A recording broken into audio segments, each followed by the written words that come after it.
Okay, so I have it as noon on the dot, so I'm going to go ahead and begin.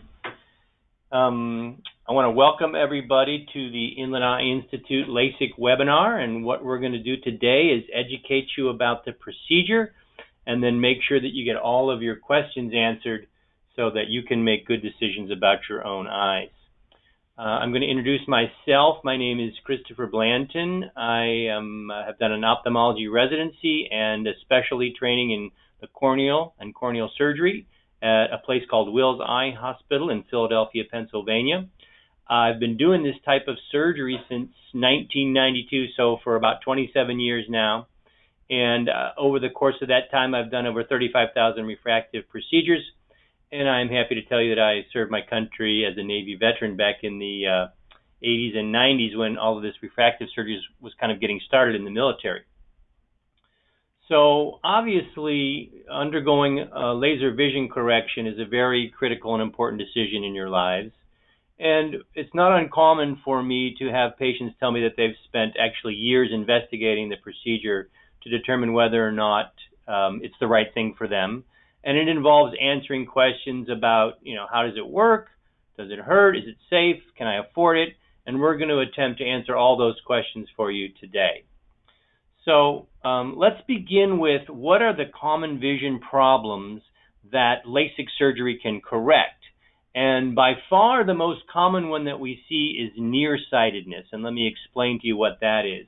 Nearsightedness is when the image that you're looking at comes into focus before it lands on your retina, which it needs to do in order for you to see clearly. And these are typically patients who find out when they're very young, grade school or high school, that they can't see the chalkboard or they can't pass their driver's test. And when they're young, the only way to fix that is with contact lenses or glasses. And when they reach the age of 18, they become eligible for the LASIK procedure to correct their vision.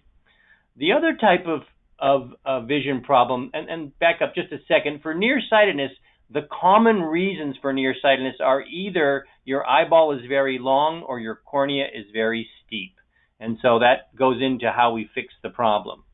The other problem that people have is one called farsightedness. And in this case, the image comes into focus behind the retina.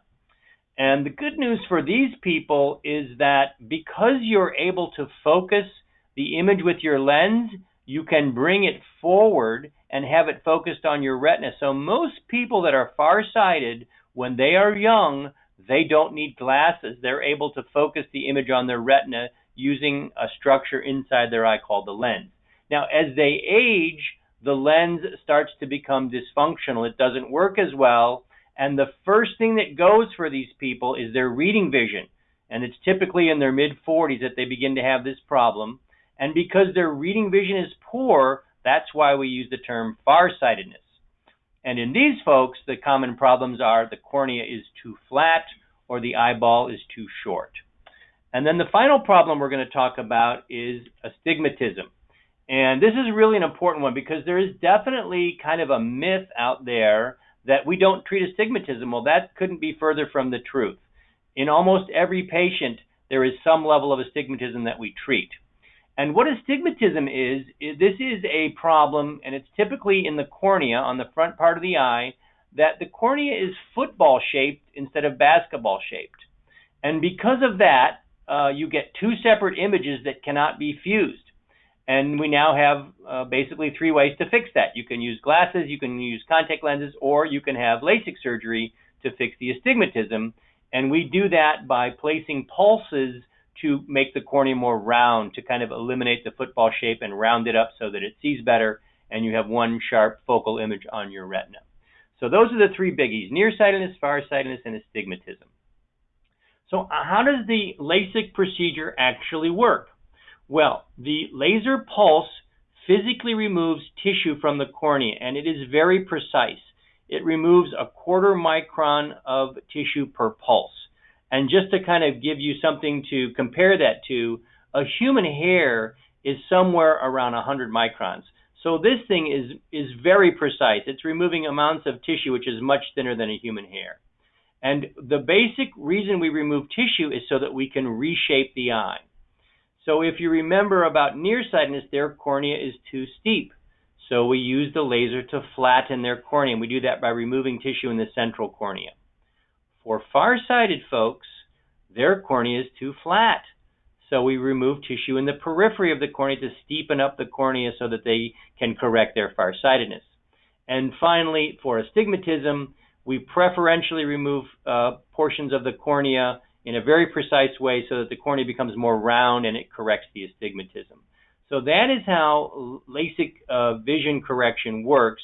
Very precise removal of microns, tiny microns of corneal tissue to correct your vision.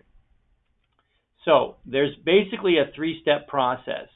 The first thing that we do is we create a flap with the laser, the interlased laser. And the reason we create a flap is we have to get inside of the cornea in order to create a permanent change. If we operate on the surface, the change isn't permanent. So we have to create a flap and get into the middle of the cornea. And then we use that excimer laser to reshape the underlying corneal tissue, whether we're steepening it or flattening it or making it more round. And then we put the flap back into place, and it bonds very naturally and quickly because of the way the cornea works. And the beautiful thing about the flap is it provides for very quick visual recovery. Most people the next day see 20/20, they're able to drive their car without their glasses, and they feel comfortable because the flap is basically the surface of the eye is untouched. So it's a very happy way to make patients see better quickly and see better comfortably. So every person that we can do LASIK on, we do these three steps to get to their best vision. Now, in the olden days, we used to make the flap with a mechanical device called a microkeratome. It was actually a blade. But for over the last 10 years, we have gone to what is called bladeless LASIK or iLASIK, where we use a laser to create the flap. So the microkeratome was okay. Most patients did fine. But using a laser, it's much more safer and much more accurate, much more precise. And so we haven't used a microkeratome in over 10 years. We do all of our LASIK as bladeless LASIK using a laser to create the flap. So our technology involves equipment from a company called Johnson & Johnson. Basically, they make the two lasers that we use, one to make the flap and one to correct your vision. And if you see this slide, this piece of equipment on the far right, that is a device known as an aberrometer, and that is the device that measures your prescription.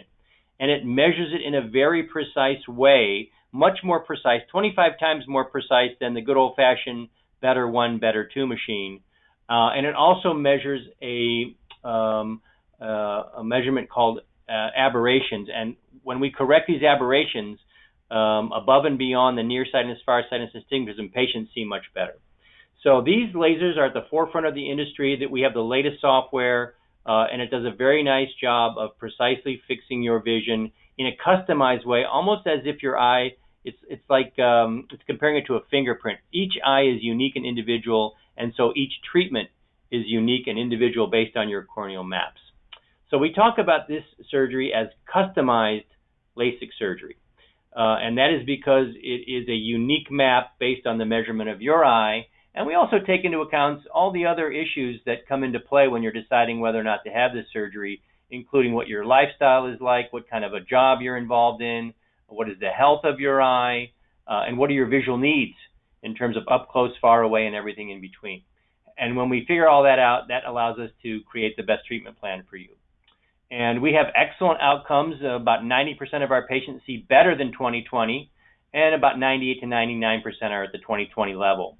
And when you have these kinds of outcomes, of course, you have very high patient satisfaction, and this leads to what we call word of mouth, where people share their results with their friends and family members, and that's what helps people make their decision about whether or not they should have this done. And over a third of our patients come from what we call word of mouth because they've heard from either a friend or a family member about excellent results, and it makes them comfortable coming in to see us and get a consultation and have their eyes evaluated. All right, so let's go over some frequently asked questions, and then we'll open up the discussion for anything that we haven't covered that you want to have an answer to. So the risks with LASIK surgery, and let's back up by saying that every surgical procedure has risks. Everything we do has risks. You get on a plane, you get in your car. The good news is that the risks with LASIK surgery are very, very, at least the complicated ones are very rare, and many of them are fixable. And then we're going to talk a little bit about some of the more common things like the need for a touch-up or enhancement, which happens in about 2% of our patients. And some patients experience dryness, but it's almost always temporary, and most people go back to their natural state and don't have chronic permanent dry eye from this type of procedure. We'll also talk about the comfort level in the procedure and when you can go back to work. So these are some of the risks that have been identified with LASIK surgery. The thing to remember is you have to compare it to what you're already doing. So for example, if you're wearing contact lenses, that's a risky procedure in and of itself, and we actually believe, and there are some good studies to indicate, that having LASIK surgery is safer than putting a contact lens in your eye every day. But some of the things that have been reported, including over and under correction, and what does that mean? So basically the target with LASIK surgery is to make your prescription zero. Sometimes there are about 2% of our patients, they either have residual refractive error or they have an overcorrection where they end up as farsighted when they used to be nearsighted, for example.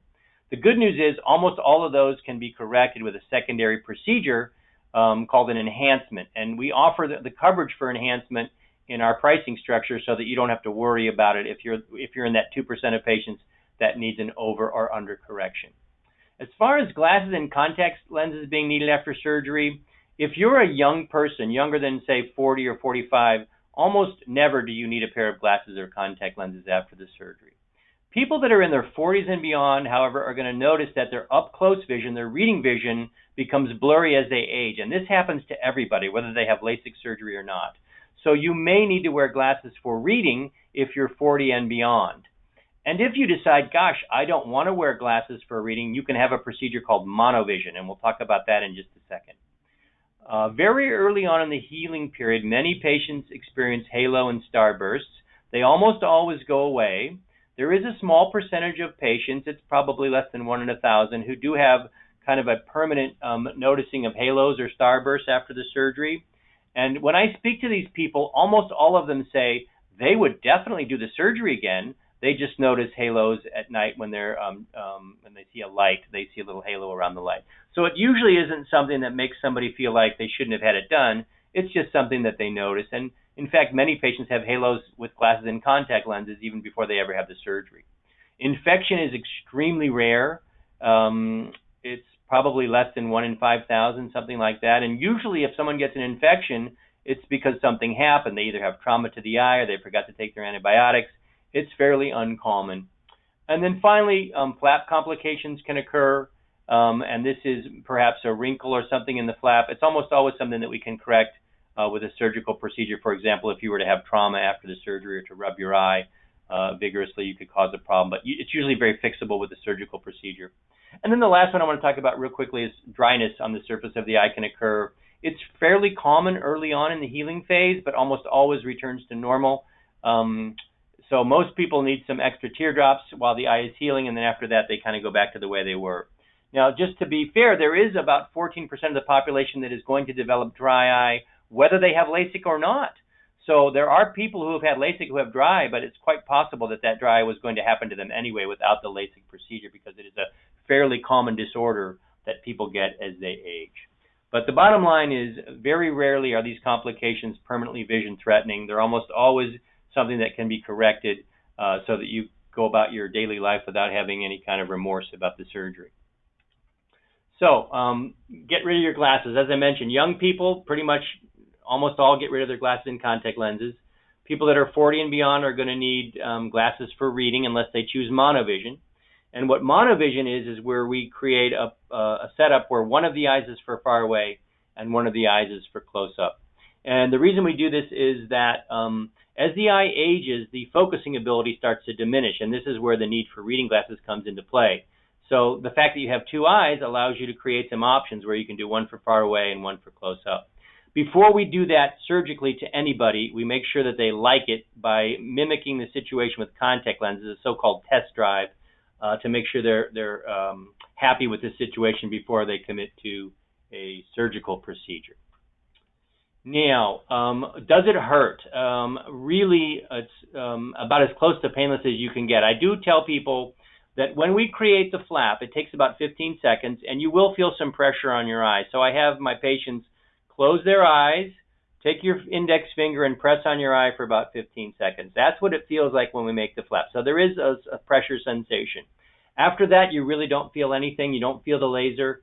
And most people's laser treatment lasts about 30 or 40 seconds. The whole procedure takes about 10 minutes, and all we need to use is topical eye drops to numb the eye so that you don't have any discomfort during the procedure.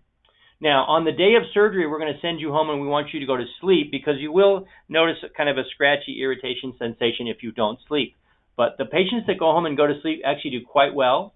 They come back the next day, they feel good, they see good, and most people could go back to work the next day, although I recommend you take the next day off just to enjoy your new vision and not have to worry about work-related activities. You can just take the day off. So a typical patient for us has surgery on Thursday, takes Friday off, and goes back to work on Monday.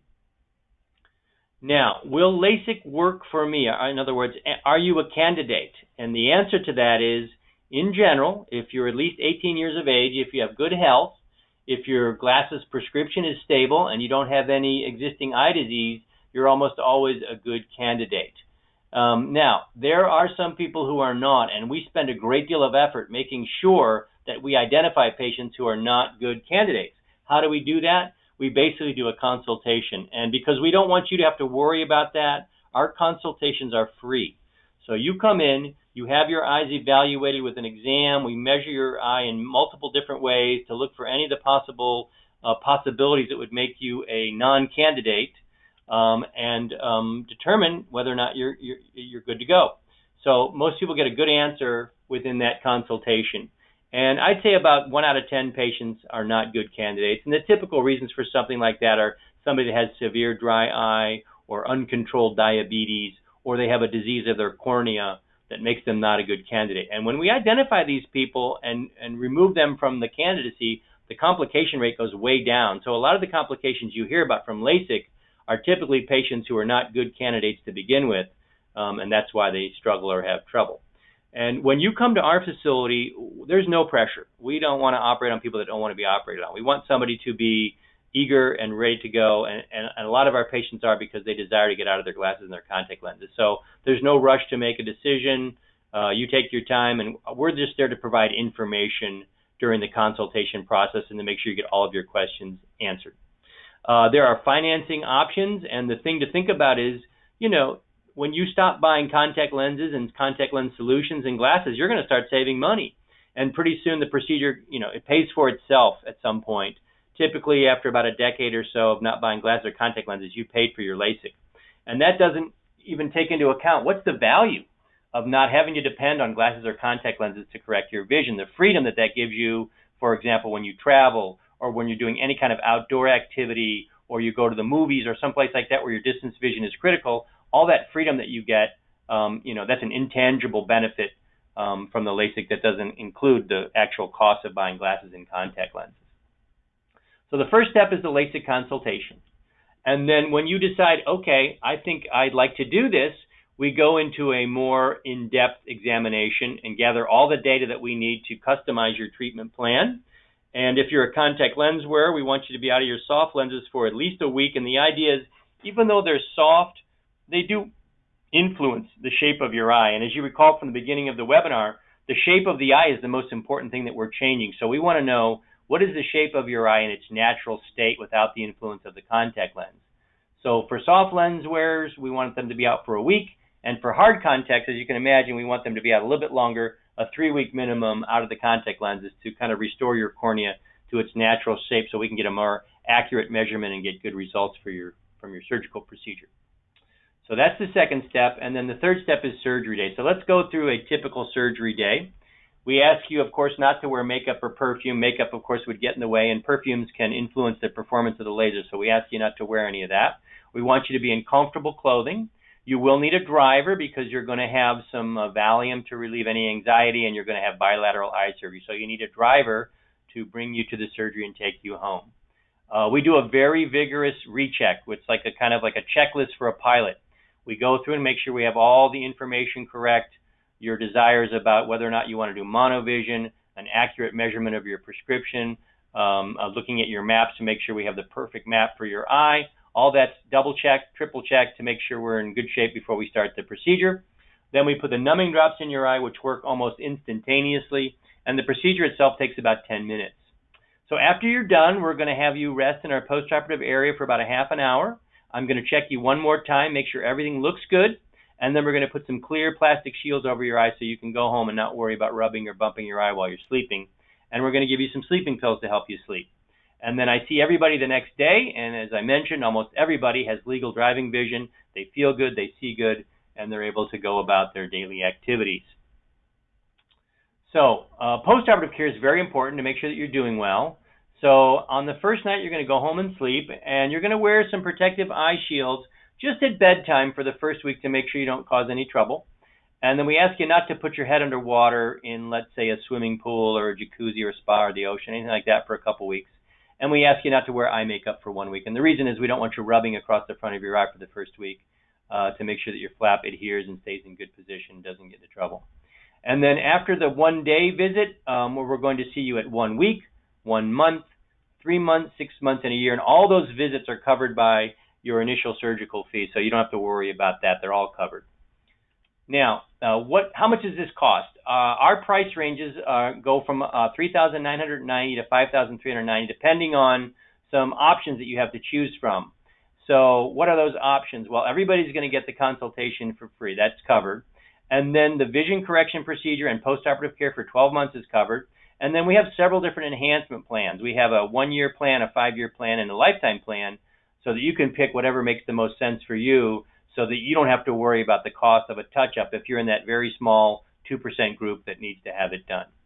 We offer 0% financing, and so you could get this procedure done for a very low monthly cost, maybe the cost of what it costs you to talk on your phone for a month, something like that. And then that pays for it after 2 years, and it's 0% financing. You can also use your savings accounts that the IRS allows you to use for your healthcare needs. And of course, we accept cashier's checks and all major credit cards for payment. So for those of you who are at the webinar today, we're offering you $500 off per eye if you come in and have a consult by December 15th of 2019. The number to call there is 909-937-9230. We'd love to see you, so please give us a call. Come see us. We'll be happy to do a consultation on your eye and tell you whether you're a candidate or not and go over all the different questions that you might have about your eyes or about the surgery itself. So at this point, I am happy to take any questions that anybody has.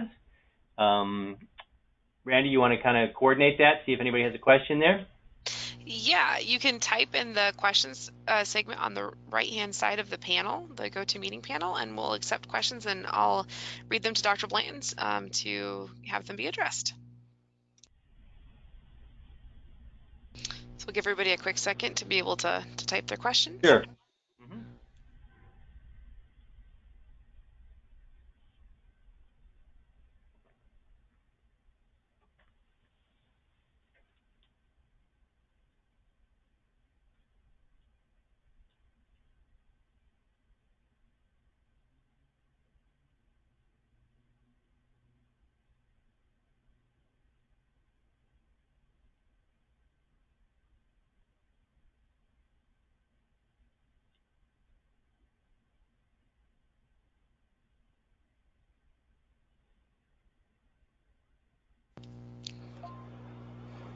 It's a little bit of a quiet crowd today, but that's okay.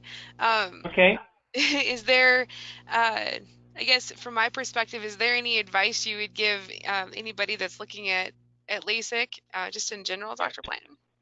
So one of the easy things to do is a consultation. A consultation is almost always free. People want you to come in their doors and see their facility and see their staff and what they do. And consultations are very valuable because you're going to find out a lot about your eye. You're going to find out, am I nearsighted, am I farsighted, do I have astigmatism, what's my best level of vision correction, do I have any significant eye diseases that might decrease my ability to be a candidate. And it's an opportunity for you to ask questions about your eyes in general and about the surgery in general. So it's a super easy thing to do. It's free. It provides you with a ton of information.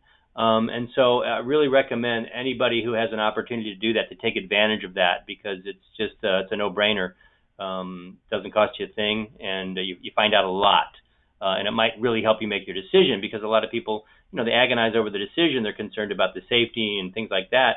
And when you realize, I'll give you an example. I've had LASIK surgery done. And if you look at eye surgeons in general, a very high percentage of eye surgeons have had LASIK surgery, because we realize if it's done correctly, with the right equipment, with the right people, the chances of you having a problem are very, very low. So those kinds of bits of information are very valuable in helping people to make their decision. That was a great response. Someone from the audience would like to know, what is the outcome like if they already have dry eye, or what to expect if they already have dry eye? Okay, so when we see somebody that has dry eye, our first thing that we deal with is we deal with the dry eye. And there are many things that we can do for dry eye, and they include some simple things like artificial tears. We have some medications, some eye drops that we can use for patients that actually help them make more of their own tears. They've probably seen commercials on TV for a drop called Restasis, and there's a couple new ones out there, one called Zidra and one called Sequa. So all of these drops can help people with dry eye. And then finally, we can actually do a very minor surgical procedure where we put little plugs in their lower lid to help them maintain tears on the surface of their eye. So all of these things are done to address the dry eye. And one of two things is going to happen. We're going to be able to treat the dry eye and have a good response. And if we do, then those patients become candidates. If we can't make the dry eye better, then we tell the patient, you need eye care for your dry eye, but you're not a good LASIK candidate. And so that's part of that 10% that we see that maybe isn't a good candidate. But very frequently, we're able to have a good response to treatment of the dry eye, and somebody who was at the beginning not a good candidate becomes a good candidate because we're able to control their dry eye. Great. Are there any other questions from the audience today? We'll give it one last chance here. Give everybody one more minute, and then we'll wrap it up. Sounds good. I just want to thank everybody who attended today. We're very happy that you're here. Hopefully you got all your questions answered. And if you didn't, we'd love to see you for a consult. Please feel free to come to our office. It's on Haven Avenue in Rancho Cucamonga, and we'll take a look at your eyes and answer all your questions for you. Actually, there's one more question that just came Sure. in. Why did you pick out the lasers you chose? Okay, here's the way I make my decision. When these lasers are presented they all have to be presented to the FDA for approval. In other words, a surgeon in the United States cannot use a laser unless it's FDA approved. So first of all, it has to pass through that test. And then what I do is I go look at the results from the FDA testing, and also in the scientific literature, people publish their results using different platforms, different examination platforms. The platform that we use by far has the best results in terms of patients achieving 20/20 vision and better than 20/20 vision. So that's been documented both in the FDA study and in the peer-reviewed literature, the scientific literature. And I actually wrote an article in U.S. Ophthalmic Review in the spring of 2015 comparing 6 different laser platforms. And the one that we use outperformed everybody at the 1-month and 3-month exams. And so we're very happy saying that we believe the best results are coming from this laser platform. Now, a lot of people would argue, that their laser's better, but from what I've done on the research in the literature, our platform is the best. Perfect. Well, that's all the questions I'm seeing from the audience. Okay. If there's no others, I think we can wrap up today. Great. Thanks, Brandy, for hosting. Really appreciate it. Yes. Thanks everyone for coming. Okay. Bye-bye.